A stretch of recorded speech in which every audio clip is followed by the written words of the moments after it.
Shikues të radio televizionit të UTA, u rikthyem në pjesën e dytë të emisionit të mëngjesit Ditë e Re. Ne do të vijojmë tashmë me temën dhe të ftuarin për këtë mëngjes. Ne kemi nderin dhe kënaqësinë që në këtë mëngjes kemi të ftuar drejtorin e shkollës fillore Marko Nucullović në Shtoj, zotri Dulu Aslanin, për të folur edhe për përfundimin e vitit shkollor, se si ishte ky vit për ta, kishin pasur suksese dhe çdo gjë më tepër do të na tregojë vetë drejtori Dulu Aslani. Mirëmëngjes dhe faleminderit që jeni sot me neve. Mirëmëngjes, mirësogjetëm, përshëndesim të gjithë ndëgjuesit e TV të UTA-s. Faleminderit edhe një herë që jeni sot me neve këtë mëngjes në emisionin e mëngjesit Ditë e Re. Unë edhe përshkruova pak se çfarë ne do të flasim dhe cila është tema për këtë mëngjes. Na tregoni pak, e dim që tashmë viti shkollor tash ka përfunduar dhe si ishte ky vit për shkollën fillore Marko Nucullović në Shtoj, ju si drejtor? Mund të them me gojë plot që ishte një vit i mbar, i suksesshëm. Atë bile keni pasur rast ta vreni edhe ju si në ditët e tetorit, që ishte i 16 tetorit, dita ndërkombëtare e ushqimit, pastaj kja shporta e vjeshtës në Shtoj, pastaj për ditën e komunës në Valdanas, dhe në shumë aktivitete të tjera që më të vërtet kanë qenë shumë të vlerësuara nga ana edhe të organizatorëve, por edhe nga ana e prindërve edhe pushtetarëve vendas, edhe më gjerë. 2-3 për tyne kanë qenë edhe në televizoret shtetënore, që ka të reganë flet vetë që kanë qenë me të vërtet të masër të sukseshme.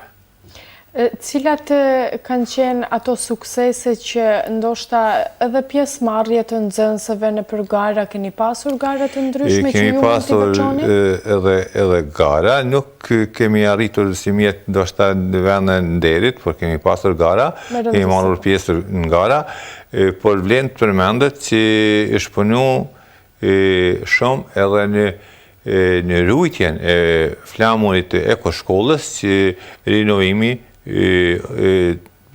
do bëhet këtë muajin që vjen tani. Çfarë do më thënie ka ai flamur për shkollën e juaj? Ai flamur ka një domethënie shumë të madhe, sepse vetë fjala eko shkollë do thonë që ka të bëjë me ekologjinë, gjë që në fakt i mungon këtij rruzulli toksor sot për të ruajtur ambientin dhe për të kënë çdo gjë siç duhet, e gjelbërt, e pastërt, në nivel të lartë në çdo aspekt. Sa jepni ju hapësirë dhe rëndësime që keni edhe këtë flamur të ekologjisë, ju si shkollë dhe nxënësit dhe mësimdhënësit kësaj pjese? Ne kemi marrur pjesë, vërtet nxënësit, kemi marrur arsimtarët me nxënësa kanë marrur pjesë në shumë aktivitete që janë zhvillu si nga ana e ministrisë së arsimit sa i përket në këtë profil, në këtë drejtim, si nga pushteti vendor, edhe si nga shoqatet e ndryshme qeveritare, edhe jo qeveritare dhe qeveritare, kemi qenë part aty, me xhikën ishim përsëri në mbjelljen e disa fidaneve, në rregullimin e atij pushimorës ose atij shtegut për një plazhi në tjetër nëpër pjesën e pyllit të pishave, pastaj në rujtjen e ambientit dhe mbjelljen e shumë fidaneve të ndryshme, disa në ka pru kjo komuna e Ulqinit, disa fidane të olive, pastaj disa fidane të pishave i kanë gjetur vetë arsimtarët nëpër rrugë të ndryshme, kështu që me të vërtet është punu masë se ç'duhet. Edhe suksesi shihet, është me të vërtet nivel, është punu edhe në mirëmbajtjen e atyre të cilët për shembull olive dhe baçe shkollore, siç e quaj, që pothuajse s'mungon asgjë aty në baçën e oborrin e shkollës së Shtojit. Ne kemi pasur edhe disa vizita, mund të them kështu, tek ju në shkollën fillore Marko Nucullović. Njëri ndër materialet që ne kemi bërë ishte edhe për hapësirën për edukatën fizike. Si qëndron ajo pjesë tash atje? Ishtë bën përmirësime, janë kanë mbërritur 2 tabelat të saj, por mbi gjitha ajo elementarja, vetë salla e edukimit fizik mungon, dhe me të vërtet aty tash jemi pak si themi një problem për nxënësit dhe për lëndën, por jo vetëm se përket lëndës të edukimit fizik. Ne mungojnë hapësirat edhe për lëndë për kabinetet tjera që janë shumë rëndësi, veçanti duhet potencoj që problem gjithashtu na paraqitet vendosja e disa klasëve, sepse nuk kemi hapësira shkollore dhe jemi detyruar ndoshta për momentin, që nuk është zgjidhje, të vendojmë si aty ku nuk duhet, pra në për kabinetet që është ai informatikës dhe kimisë, që me të vërtetë është ata janë për të ruajtur, e jo nuk them që nxënësit nuk duhet hyrë në ata kabinete, duhet, por kur është arsimtari. Për ato lëndë adekuate që janë të bëra për to. Me që jemi tek tema dhe jemi duke folur për pjesën e rinovimit dhe sa duhet të ketë kjo shkollë dhe në këtë aspekt nevoj për rinovimin e klaseve, kabineteve dhe çdo gjë tjetër. Cilat kanë qenë ndoshta ato pak rinovime që ju keni pasur në shkollën dhe ambientin e shkollës suaj? Në shkollën kemi lyrjen e fasadës komplet, këtë që shkoj, kemi arritur disa polisa për mësimdhënës dhe ormart për libra të vendosura në korridorin e shkollës.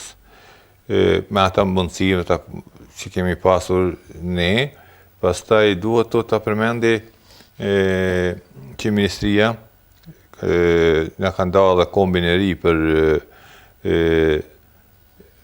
vajtje ardhje të nxënësve në shkollë, si edhe është punu ose është marrë një aksion nga ana e Këshillit të Prindërve, ku është të përmirësu gjendja e rrugës si në hyrje në rrugë të shkollës ose në rrugë të Qurkës, si që quajmë ne, edhe në 2-3 vende e kanë betonu vetë prindrit. Do të thotë e kanë bërë atë pjesë me të lehtë për të shkolluar fëmijët e tyre. Një pjesë kjo mjaft interesante dhe e mirë sa i përket kësaj. Shumë, një bashkëpunim shumë i mirë. Po, është e rëndësishme patjetër edhe kur është edhe bashkëpunimi ndërmjet mësimdhënësve dhe prindërve. Sa keni ju këtë gjë me prindër përveç kësaj që thanë? Kemi një marrëdhënie shumë të mirë. Organizohen për çdo gjë, bile vetë i kanë edhe mjetet, që i kanë rinovuar ata pjesë që kanë shumë të dëmtuara të rrugës, dhe mes asaj kanë mbledhur edhe ruajtur edhe një pjesë e pareve dhe që për vitin e ardhshëm. Janë shumë të kujdesshëm. Arsyeja ishte sepse një pjesë e kanë punu vetë me dorën e tyre vetë prindrit, atë betonimin e gjitha. Kështu që është për çdo lavdrat, është për çdo lavdrat. Sa i përket edhe gjatë gjithë vitit shkollor, nxënësit janë në këtë aspekt të interesuar për të marrë pjesë edhe në gara të ndryshme edhe në gjëra kështu sa i përket edhe shkollës? Me të vërtet janë shumë të angazhuar, po thujse se cili nxënës është në 2-3 aktivitete.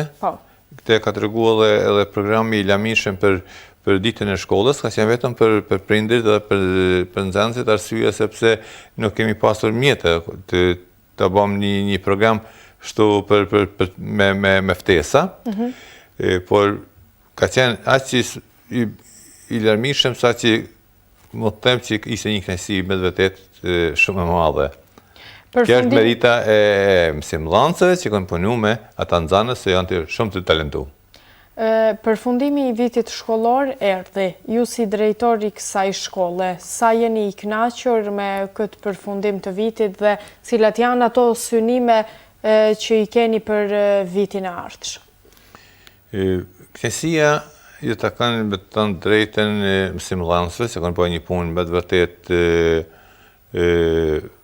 kolosale, dhe kanë arrit që me qenë suksesi shumë i mirë, përgjithësi, pavarësisht se ndoshta nuk ka mal pa ujë, është një shprehje popullore dhe ka dhe një nxënës që ka në ripërime, po shpresoj që në të dy afate këtë qëshorit të kushtit do t'i eliminojnë ata, dhe prioriteti kryesor është që në të ardhmen mos ketë më ripërime dhe uroj që